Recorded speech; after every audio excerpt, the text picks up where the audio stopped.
Welcome back to the BestWorst19 podcast. I'm your host, Joshua Lewa. My next guest is a serial entrepreneur and CEO of KD Solutions, LLC. Through her creative multimedia consulting and Bizperation brand, she's an author, an educator, a mentor, and a powerful speaker. Actually, I've had a chance to take a look at some of her content, and it's pretty powerful. And I'm really curious about this idea of being a serial entrepreneur because it sounds really kind of enlivening and exciting.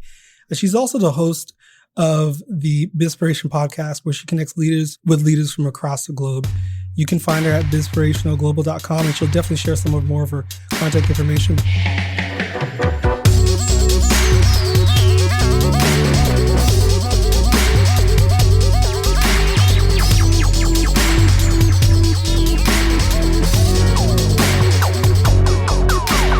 Welcome, Kristy Jackson.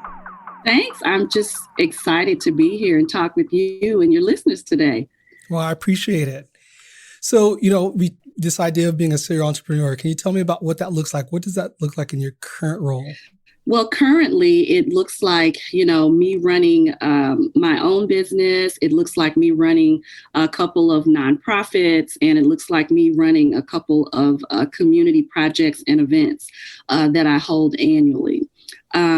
So before I get into that, you actually gave a wonderful introduction around my bio, around the who I am, but I also like to share the what, around the what I am, but I really like to share the who I am. And the who is I'm a learner. I am a resource, and I am a connector. And that really is the foundation for all of the work that I do. It's really the why behind I work so hard as a serial entrepreneur. My husband and I started our foundation in ministry work. And, we always get the question, why did you start your business? Well, actually, the businesses found us. We had a passion, a knack, gifting for organization, for, creativity, connecting, networking. And we began to bring those skills into the faith-based spaces that we were working. And obviously, it wasn't very typical to see that alignment in the way that we were serving in the faith-based spaces. And so, we had lots of friends and members that would say, hey, I have this idea to start this business. Can you just help me, get this off the ground?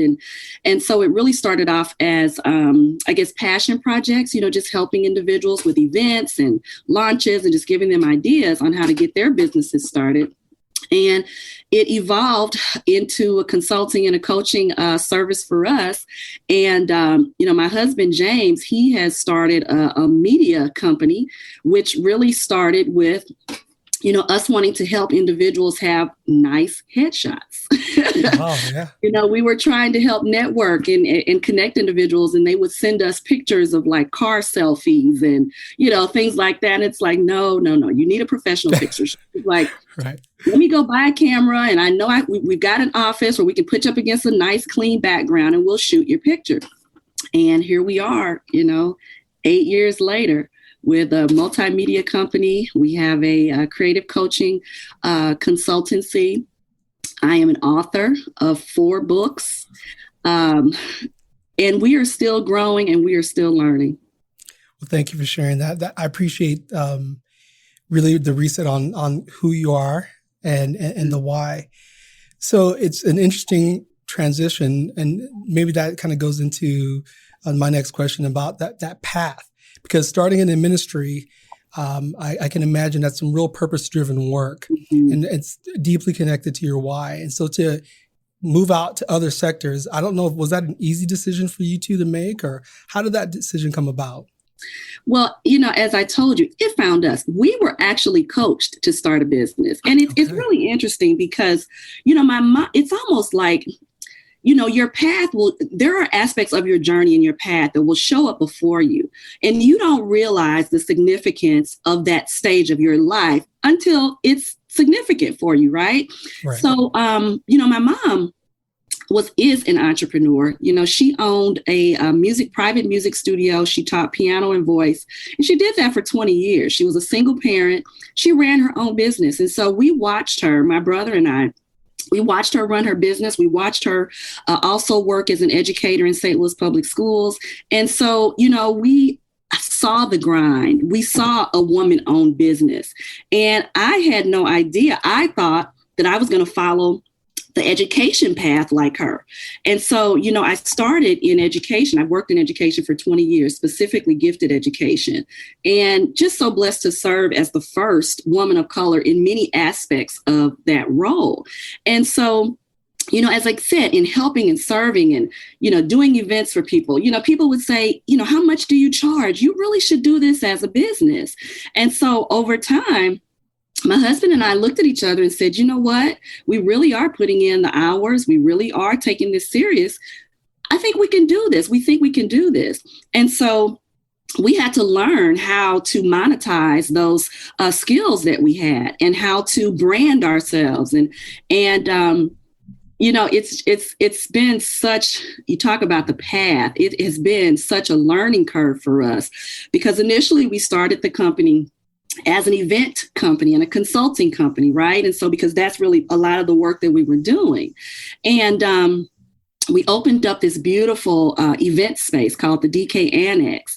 And so our purpose initially was to provide a training space for, entrepreneurs and leaders as we were building our businesses, because most of the work that we were doing was coaching and consulting and, helping with project development for events. And so we wanted to create a space for that. And so, we had the annex, and we were able to come up with some really great collaborations with, organizations like Venture Cafe and Arch Grants and Justine Peterson and Lindenwood University. We really, we did some amazing events in that space. But over time, there was this unexpected pivot to a focus on social events as opposed to corporate events. Okay. And so we started following the money, right? We're going to talk about at the end, I guess, things that tips, what not to do. That's my number one. Don't follow the money. Oh, yes. Oh, it was just a learning curve for us, because although we were, happy to provide a space for, weddings and, holiday parties and things like that, it really was not our mission and our purpose. Our purpose was to help new businesses. We always say we're living the business that we run. We found some gaps in our pathway: lack of diversity, access to resources for entrepreneurs of color, networks that were not very diverse because we didn't know where to show up. And so as we began to discover those things, we began to share it. And we were intentional about that. And so we opened up a portion of our office space to become co-working for entrepreneurs that we were helping and serving along the way. And so somehow we got this designation as the first African-American owned co-working space. And I'm telling you, we created this to serve others, Right. And so it just evolved over time, and we just were blown away by the partnerships that we were able to be a part of. We were on the national tour. Venture Cafe does this co-working, stop tour.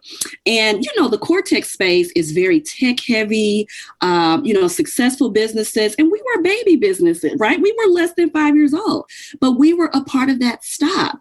And so, we had national leaders and successful entrepreneurs come and speak at our space and hold events at our space. And so we did not take that favor for granted. And so we really felt that it was important to continue to serve as advocates for the entrepreneurship space, as well as, building a successful business on our end. So the path, we're still learning. We're still on the path. Over time, we realized that this focus on, becoming what community members wanted us to be, as far as, utilizing the space for social events, we came to an impasse with that, because it was taking us away from our initial purpose. And the cost over time was too great for us.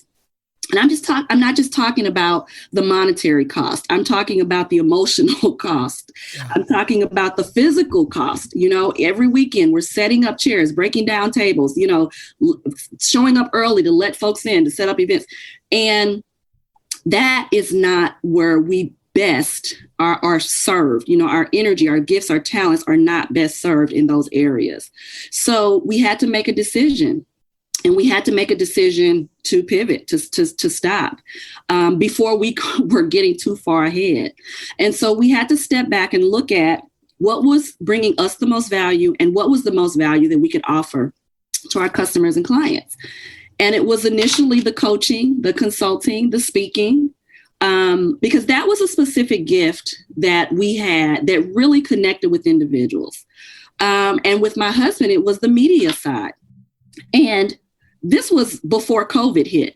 So we had no idea of the demand for virtual services that was coming ahead of us. Wow. I'm telling you, He has been so faithful to us. And so we were able to get rid of that overhead. We were able to get rid of that stress and focus on our gifts and talents. My husband has fallen into this niche of streaming. Unfortunately, funerals, the loss of families during COVID. He has streamed over 400 funerals. Wow. But the beauty of it is we've still had the opportunity to go in and coach and consult because he's working with every major funeral home in the city of St. Louis. And many of them are African-American owned funeral homes, which we love that. And so we've been able to go in and sort of stretch their boundaries and understanding of how technology can work within their funeral services. And so we still are in the space of coaching and consulting, but providing a service that is needed. And it has been the best decision ever. Virtually, I've been able to connect and speak on platforms across the country and, provide, coaching services, training services, project development for projects that I believe I would not have been able to be connected to had we still had that physical space. So, pivots can be scary, but if you follow it, for us, it has been the best decision. I can't imagine the timing being any better to have that realization. It really does sound like the direction you were going into before it was very lucrative, but it wasn't really connecting with, you mentioned your values or the values you could provide for clients and for people. And so your ability to step away from that was a very powerful decision. This other idea of, the space that your husband finds himself right now in an important time of need. There's a lot of loss happening right now and people can't physically be together. And so it's amazing that he's still able to serve. I mean, it's okay to serve and make a living. There's no problem with those two things. They don't have to be mutually exclusive. And people should really understand that. You don't have to be a financial martyr to serve people, but you can serve at the highest level in the best way possible. Both the businesses who are helping these families bereave and go through this loss process, but also the families who get a chance to deal with and to physically not be together and deal with this. But on the other end of things, I really want to talk about this idea of value. I've been hung up on this word for a long time in all my leadership training and experience and coaching. We often talk about decisions being made with the foundation of your values. Mm-hmm. And so when you talked about mission and purpose, my guess is, again, grounded by values. So I'm kind of curious to get your take on value and values. Like, how do values direct the movements that you make personally and professionally? So this is what I've learned. And, I always talk about, these lessons that this is my path. This is my lived experience. And so, the research may say, one thing, but we have to learn to value the research as well as our lived experience, right? That's right. Mm-hmm. So what I have learned is that successful people do in business what people don't want to do or they can't do, right? And so there's always this tension between leading your business with purpose and leading your business with value. And so I have really been intentional about finding that space where there is value and there is purpose, which means for me, I choose to serve businesses that are purpose driven, that serve others, that have a greater calling and purpose behind, just making money. Now, there's nothing wrong with making money. There's nothing wrong with that. Oh. I was actually looking at, I love documentaries. I'm a documentary watcher, and I was watching the Uber documentary yesterday. Oh. Okay. And, the trajectory of that company, and, they just talked about the CEO really kind of started with this idea that he wanted to make money by any means necessary. Well, if that's your purpose and your focus, that's your purpose and your focus. But we are not best served in supporting companies with a mission, with that type of mission. There are lots of other companies out there that would probably love to do business with you. But for us, the type of businesses that we have been most successful with have been nonprofit organizations, have been faith-based organizations, organizations that work in an advocacy role. One of our favorites is the Tech Talent Readiness Project.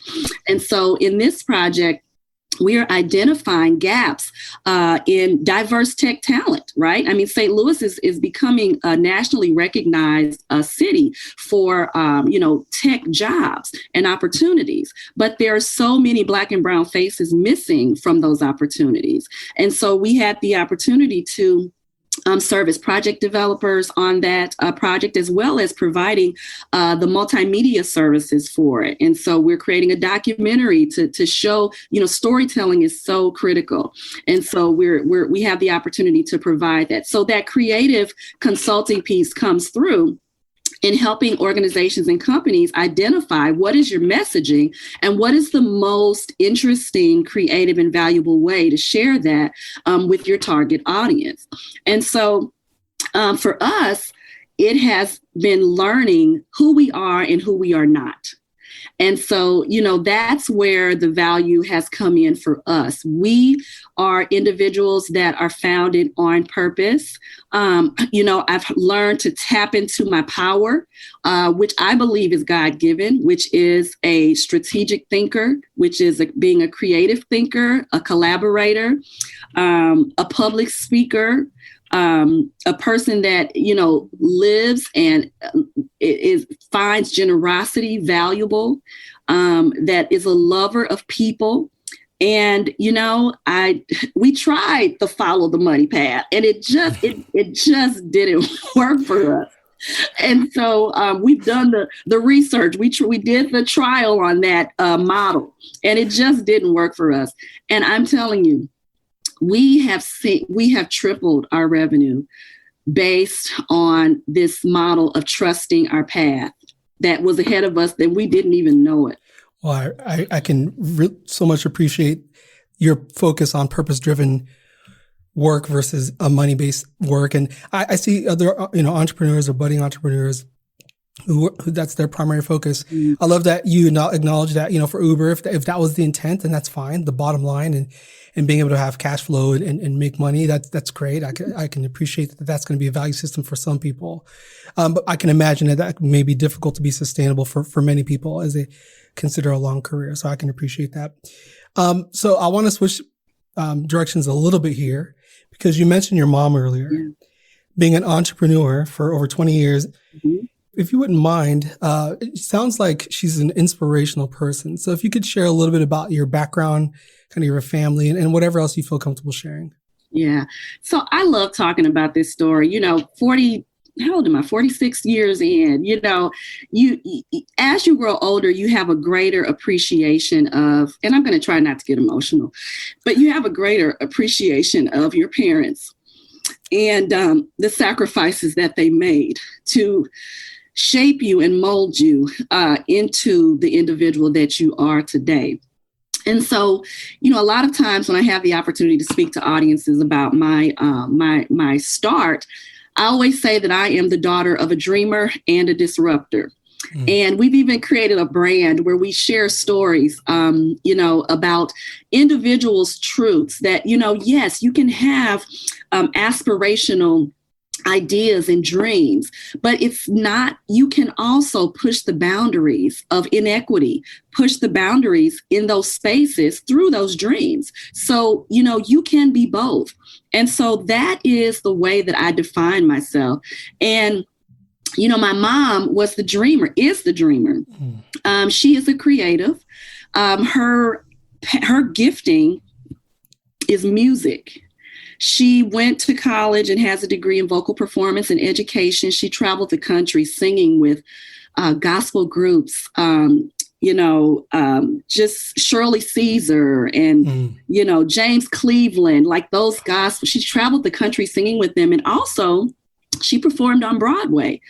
She was Serena in Porgy and Bess, Eastman Theater, in New York. And so, that was her initial experience. She always taught us that, you can be and do whatever it is that you dream to be, but you have to do the work, right? And so being the woman that she is, she had my brother and I, and my dad. We were here in St. Louis while she was doing, so much traveling. And she tells this story that, one day, I'm the oldest of, my brother is 2 years younger than I am. And she came home one day from one of her trips and, she was greeting me and I ran into her arms and, she greeted my brother and she said he wouldn't even look at her. And it just hurt her heart because she realized that, he was missing her. And she was, sharing her gifts with the world, but her children, her son missed her presence. And she said for her, that was the day, that was the last tour that she did. She chose her family. She chose her children over her path. And she found other ways that she could use her creative gifts and use her musical abilities at home. And so she became an educator in St. Louis Public Schools. She taught music. She was a music teacher for 20 years and in the parochial school system as well. And she opened up her own private vocal and, piano studio. And so she was doing that, before that was a popular thing, And so, that's what I come from. And, people always see me and ask me, my mom sings and she's known for singing. They say, do you sing? And the question is, yes, I can sing, but I don't love to sing. That is not my passion. So my dad has taught me to be the disruptor. And it's in a good way. My dad was the first African-American manager to work for Procter & Gamble. And so he received, notoriety for that. He was in Jet magazine, which is, a Black-owned publication that was very popular. It still is, I imagine, in the 70s, right? And 80s and 90s. Right. So, I'm dating myself sharing some of these, right? But, and so he came to this point where, management kind of pulled him in the office and said, you're great at what you do, but, you've got this big hair and you've got this big beard and, we're going to need you to kind of tighten up your look for a more professional look. Well, he says, you got these white boys walking around here with this long hair and this and that. And why would I have to cut my hair? So that was a conversation that he pushed back on. It wasn't about his ability. It was about his appearance. And now we have the Crown Act and things, so that wouldn't be an issue for him today. But he used that as a teaching opportunity to stand his ground. And, ultimately he lost that job, but he made it easier for those African-American and, managers that came behind him. And so what I learned from him was that, it's okay to stand up for what you believe in. And sometimes there will be loss and risk that you have to take to do so. But you have to trust that there is a greater purpose in that. And so, those are my parents. My dad has this cynical, sarcastic sense of humor that, I guess I sort of get some of that from him. I was telling him, he's so funny. He texted me yesterday. He's like, I finally listened to your podcast. He's so stuck in the 70s. And that sister that you were interviewing, man, she was just so great. I'm like, then he goes, well, can I come on and tell some jokes?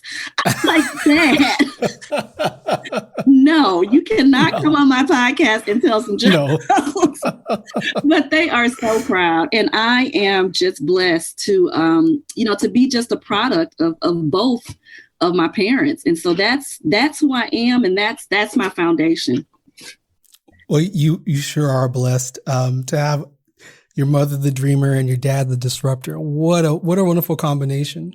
That's made you who you are, right? Like those are the two words that I think you somehow in some way have described yourself in this conversation, which is pretty amazing. And, there's a few things that strike me. One of them, just starting with your dad, this idea of willingness to take a risk, even if there may be loss, because he was focused on purpose. And he could go to bed at night feeling good with himself because he knows he did the right thing that was connected to what he valued and what was purposeful. Yeah. And so I think that's really impressive.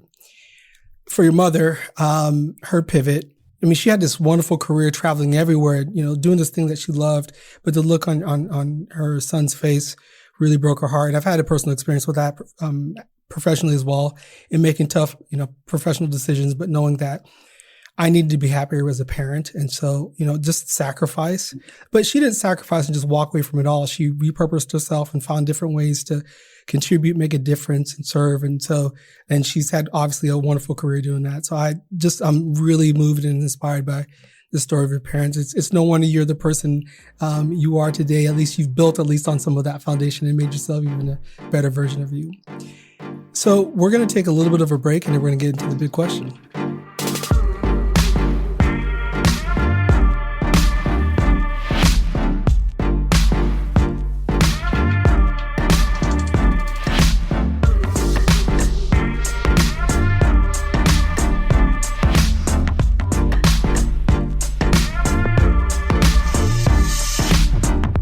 All right. So as you know, this podcast is about the best worst thing. It's a time where our guests get a chance to share a personal or professional setback or difficulty, something that they had to work through. So the three parts of this, of course, is the what happened, how did you get through it, and then what are the lessons or takeaways that you'd want to make sure the audience walks away with. So Kristy Jackson, what was your best worst thing?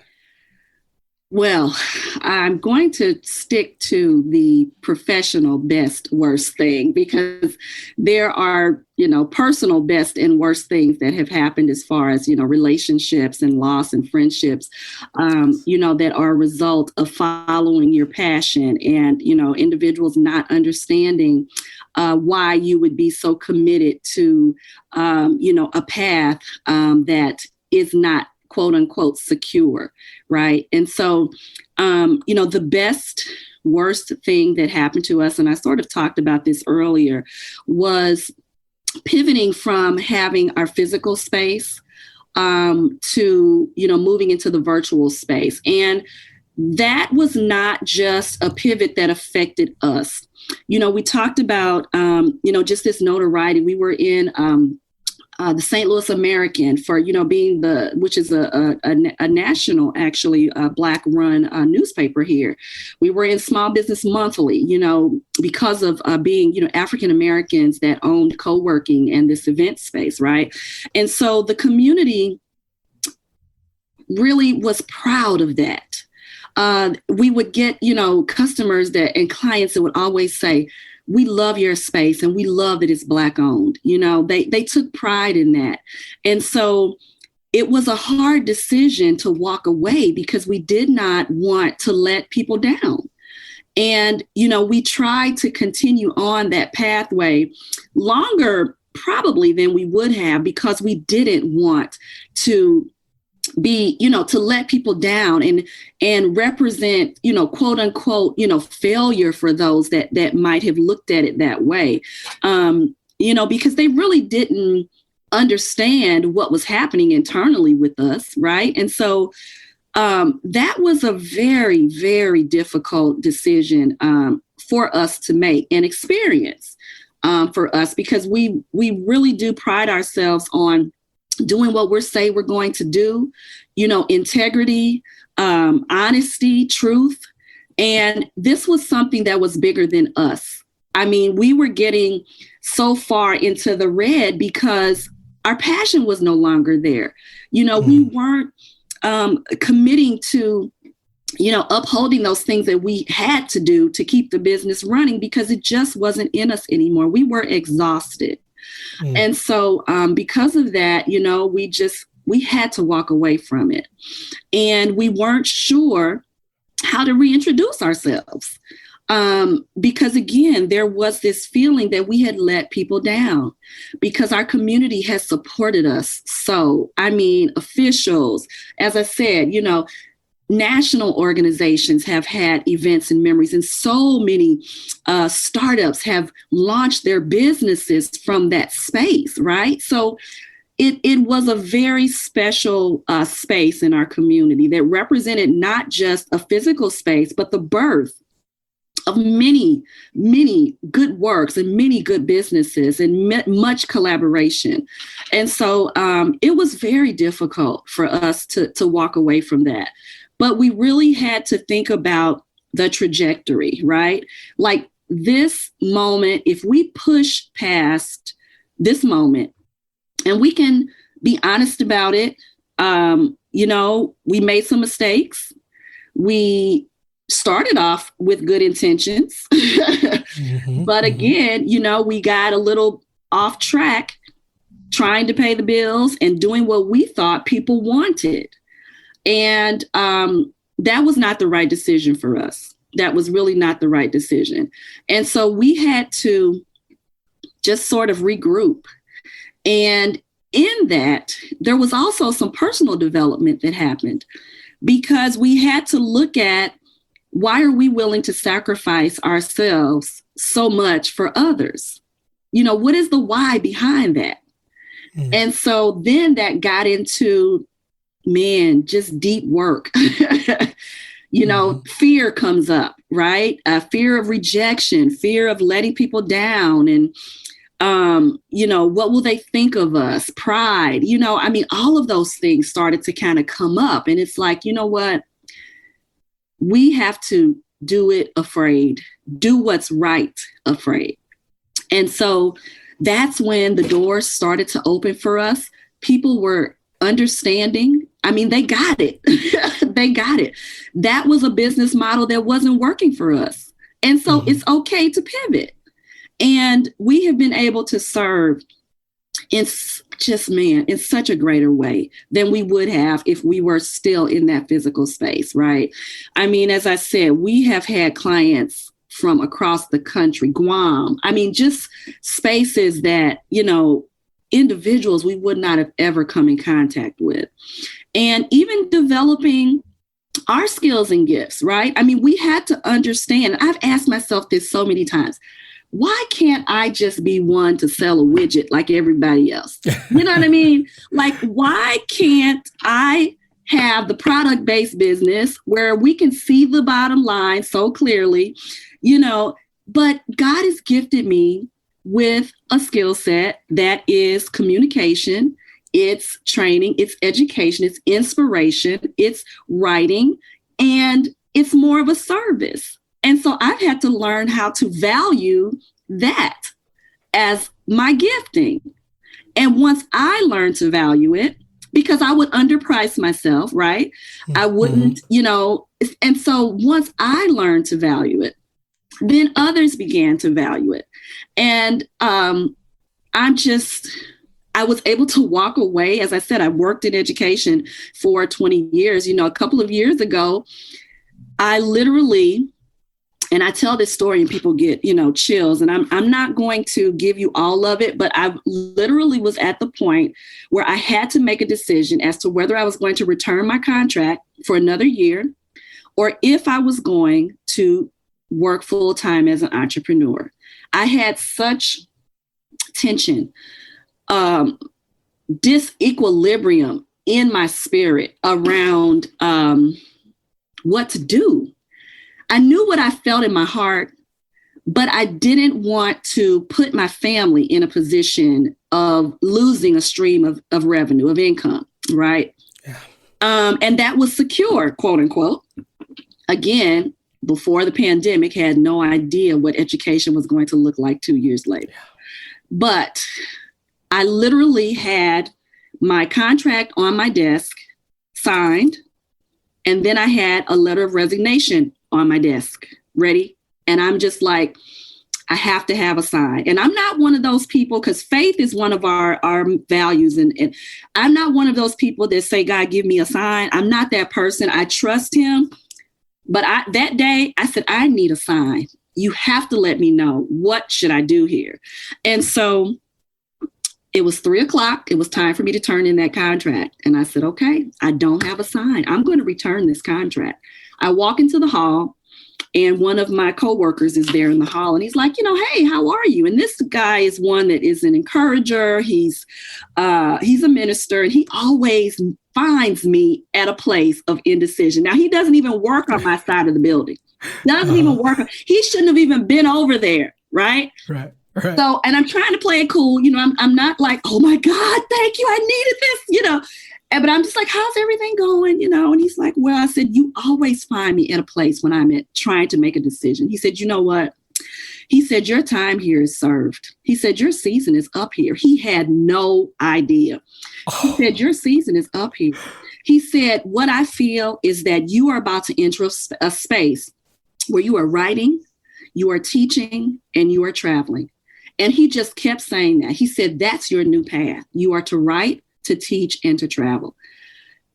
Well, I'm just a blubbering, oh my God, you literally sent this messenger to me to tell me my season, I have served well here, my season, because again, I have a problem walking away from people because I felt like, I don't want to let this team down. I was the first African-American gifted coordinator in the history of that district.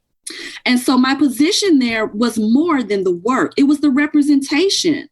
And I worked hard to, change the criteria that was more equitable for identification for children of color to participate and be seen in, gifted education.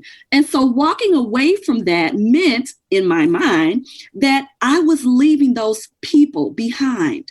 And so it wasn't an easy decision for me. But when I got that word, when I got that confirmation, and even when I resigned, I took this letter into my superintendent, and he looked me in the eye. He said, your work is so much bigger than this. He said, I knew this day was coming. Yeah. So to have that support and confirmation, just let me know that I am an entrepreneur. I was on the right path. There are people that I have to serve, and that I have to do it authentically. And so those are the lessons that I encourage your listeners. Know who you are, and don't be afraid to dig into that power. Ask those tough questions of yourself, not of others, of yourself. What is the why behind the decisions that you're making? Why is it that I was afraid to walk away? Well, was it that I really didn't want to leave them behind, or that I was afraid of my future? What was the truth behind that? It's important for you to have collaborators and supporters, those people that will encourage you. And this guy was not like, my bestie or anything, but he saw who I was, and I did it. And I'm going to tell you, he was a custodian at the school, right? Mm-hmm. So oftentimes people in those roles are overlooked. But I had a relationship with him. I value all people. And so you never know who the messenger is going to be to bring you inspiration or guidance for your next step. And so, I encourage your listeners to trust your path. There are always lessons that you are going to get along the pathway. And so often we tune them out because we want to listen to the experts or those individuals that we see as valuable, right? But you have to have an open ear and be willing to see those lessons as they come for you, because they come in a way that only you will understand.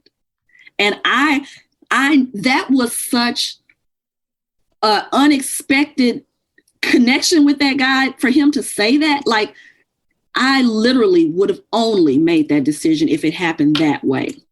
Yes. So I needed it to happen that way. So best and worst, and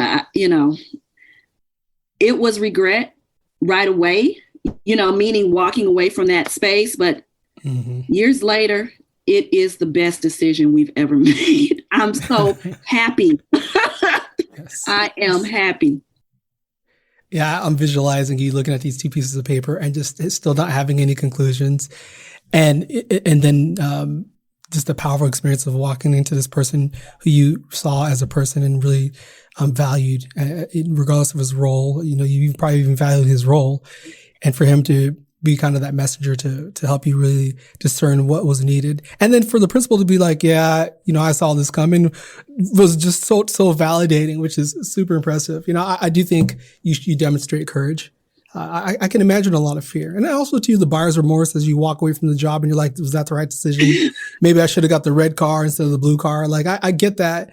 But you know, when you tuned in and you really listened, and then you listened to those around you and you stayed open, then you got the right answer. And while you've been very blessed and fortunate since then to have done so much, this is just such an impressive story, which now allows you to do what you're doing right now in a virtual space.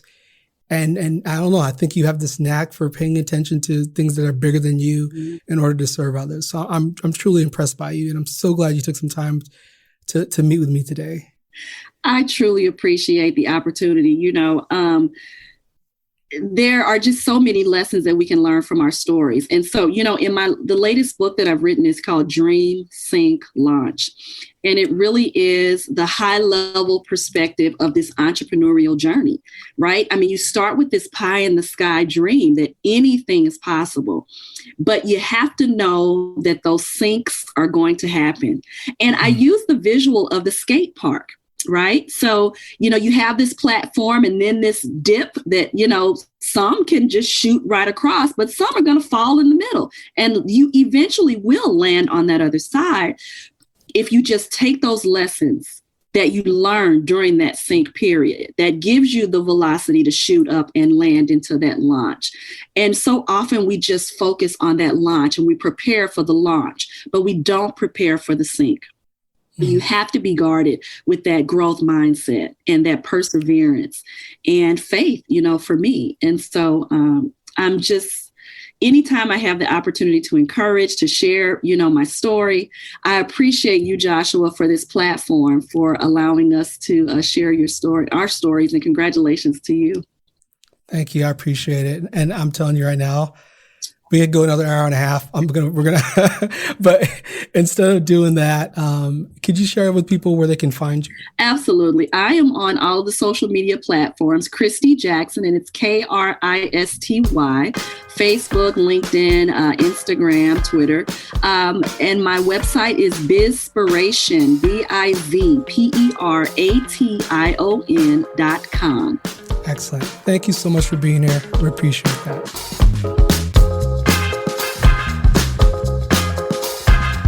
Thank you for listening to the Best Worst Thing podcast. I'm your host, Josh Walewa. Music is produced by Josh One. You can follow him at Boomnote on Instagram and Twitter, and Josh One on Spotify. Our episodes are edited by Cool Jets Audio and Visual. You can follow them at Cool Jets AV on Instagram. Our marketing is designed by Francesca Daniels. You can find her at FrankandKitty24 on Instagram. And our overall design is by Inspired Design with Ryan Daniels. You can find them at getinspired.design on Instagram. Thank you for listening to The Best Worst Thing. This one's for the good times and this one's for